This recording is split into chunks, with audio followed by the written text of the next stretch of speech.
ஜென்மோன்னு நினைக்கிறவங்க நம்ம சேனலை சப்ஸ்கிரைப் பண்ணி கூட பெல் சிம்பலை ப்ரெஸ் பண்ணுங்கள். தான் வாழ்க்கையை நல்லா அமைச்சுக்கணும்னு நினச்சி தான் பையனுடைய வாழ்க்கையை ஒன்றும் இல்லாமல் காலி பண்ணிட்டாங்க இந்த ரோகிணி.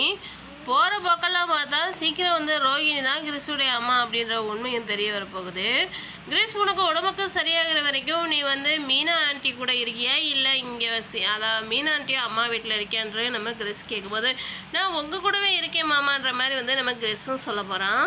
இவன் அங்கே இங்கே அலையிறதுக்கு நாம் தத்தெடுத்த ஒன்றுமே வளர்த்தலாம், இந்த இவனுக்குன்னு யாருமே இல்லாத ஒரு நிலைமையை இனிமேல் நம்ம உருவாக்கக்கூடாதுன்னு முத்துவும் மீனாவும் சேர்ந்து முடிவெடுக்கிறாங்க. இந்த ஒரு முடிவு நம்ம ரோகிணிக்கு இப்போது சரி, அவனுடைய பாதுகாப்புக்கு இப்போதைக்கு இது நல்லதாக தான் படுதுன்ற மாதிரி வந்து அவங்களும் நினைக்கிறாங்க. ஆனால் இந்த விஜயா வந்து என் வீடு வாசன்ற மாதிரி வந்து தாம்தோன்னு குதிக்கிறாங்க. முத்துவவே இந்த வீட்டில் இருக்கக்கூடாதுன்னு சொல்கிறேன், இதில் ஓசி பைய வேறையான்னு கேட்குறாங்க. என் வீட்டு வருமானமும் இங்கே இருக்குது, நான் வாடகை கொடுத்து கூட இருந்துக்கிறேன்னு